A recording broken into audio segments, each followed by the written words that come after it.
All right, so the next station is, or one of the stations, is exponent problems, where you're going to be asked to simplify exponent problems. So in order to do this, you'll want to go back and look at your notes from section 9.1 and 9.2 and see what those different properties were that we had for exponents, what you're supposed to do. The other thing you want to make sure you remember are these special numbers to remember that we had given you. So if you haven't learned these, you want to learn these and become familiar with them, because these are fair game on the non-calculator part of your test. You should know that when you see 64, 64 could be 4 to the third, it could be 2 to the sixth, it could be 8 to the second. So when you see 64, you could be thinking of 8s, 2s, or 4s. And just keep that in mind.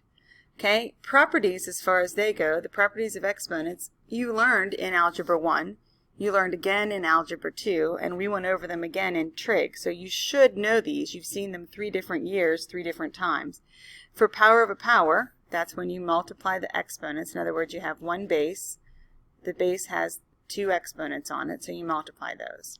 The product of powers, they have the same base, but you're multiplying the bases, so each base has its own exponent. So you're doing that. The quotient of powers property, when you're dividing the bases, they're the same base, but each base has its own exponent, so you subtract those. And then for the power of a quotient, or power of a product, that's where you're distributing that exponent to everything inside it. And then for the power of a quotient, that's when you're distributing everything inside to the quotient property. The other properties that we had were the zero exponent theorem that said any non-zero number, any non-zero real number to the 0 power is 1.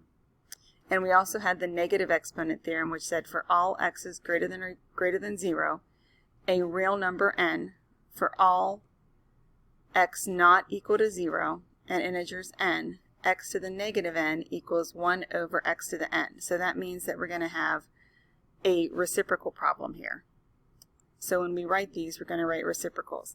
And the third property we got this year, which may have been new, is the rational exponent theorem, which says for any non-negative real number x. That's important to remember. Our book defines it as any non-negative real number x. So that means all of our values for x have to be greater than or equal to 0, non-negative. And the reason for that is when we take even roots, we can't take even roots of negative numbers and get real numbers. So that's what we want to be aware of. Okay? The positive root of the number is n. So n is our root and m is our power. So when we see this, this is x to the m divided by n, which means it's the nth root to the mth power. The nth root to the mth power, and you can write it either way. So you could write it as the nth root of x to the m, where x to the m is inside, or you could write it as the nth root of x all to the m. And it's just a matter of which numbers you're more comfortable with. So generally speaking, when we did problems like this, we did problems such that we were looking at, hey, do I know the root? Do I know the power? So all of these are problems you should be able to do now after having reviewed those. So I'm not going to work any of these examples, but if you want to go back and look in your notes from section 9.1 and 9.2, that would work for you, okay?